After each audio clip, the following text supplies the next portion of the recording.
ফেব্রুয়ারিতেই শুরু হবে রোজা, বেশি দেরি নাই। আর এই রোজার মধ্যে কম বেশি পেঁয়াজি সবার বাসায় হয়ে থাকে। আর অনেকের পেঁয়াজি মোচমোচা থাকে না 3-4 ঘন্টা পর্যন্ত। রমজানে পেঁয়াজিটা একটু আগেই বানাতে হয়। আর যাদের পেঁয়াজি মোচমোচা থাকে না, আজকের রেসিপিটা তাদের জন্য। আসসালামু আলাইকুম দর্শক, মমতা কুকিং হাউস থেকে সবাইকে স্বাগতম। পেঁয়াজিটা যদি অনেক টেস্টি করে খেতে চান তাহলে ডালটা এভাবেই বেছে নেবেন। দেখুন, আমি এখানে 4 রকমের ডাল নিলাম। খেসারির ডাল, অ্যাঙ্কর ডাল, মুসুর ডাল আর মুগ ডাল। আর নিলাম চালের গুঁড়া। ভাববেন না আবার এই 1 কাপ চালের গুঁড়া এই ডালের সাথেই লাগবে। চালটা আমি গুঁড়ো করে ব্লেন্ড করে ফ্রিজে রেখে দেব।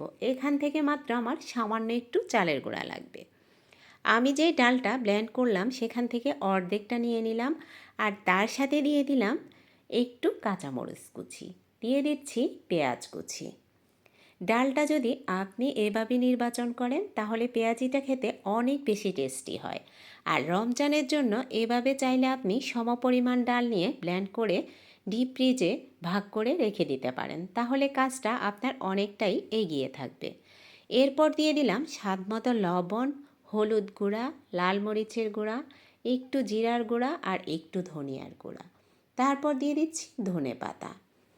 এরপর দিয়ে দিচ্ছি চালের গুঁড়াটা। দেখুন, মাত্র 2 চা চামচ। 2 কাপ ডালের মধ্যে 2 চা চামচ চালের গুঁড়া। সামান্য একটু এভাবে মাখিয়ে নিলে হবে। পেঁয়াজিটা অনেক বেশি টেস্টি লাগবে খেতে। দারুণ মজা হয় এই পেঁয়াজিটা। একবার হলেও ট্রাই করে দেখবেন। এবার সবগুলোকে মাখিয়ে নিলাম। ভালো করে মাখিয়ে নিতে হবে যেন সবগুলো উপকরণ একসাথে মিশে যায়।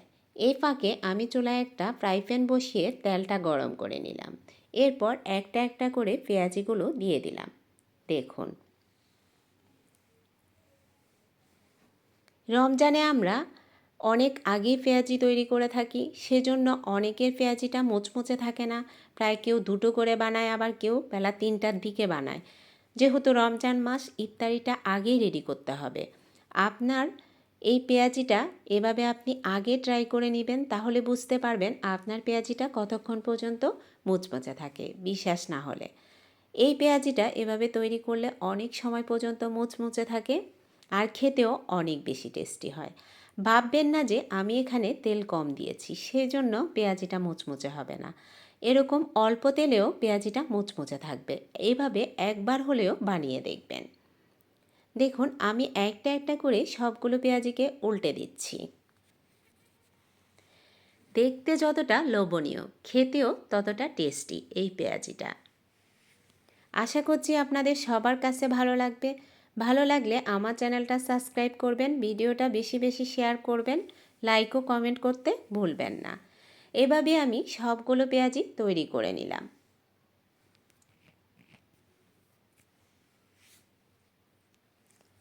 দেখুন কতটা সুন্দর দেখা যাচ্ছে পেঁয়াজিগুলোকে।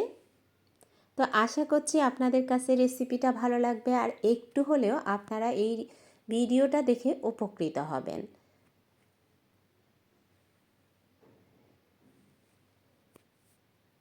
আমি সবগুলোই তৈরি করে নিয়েছি।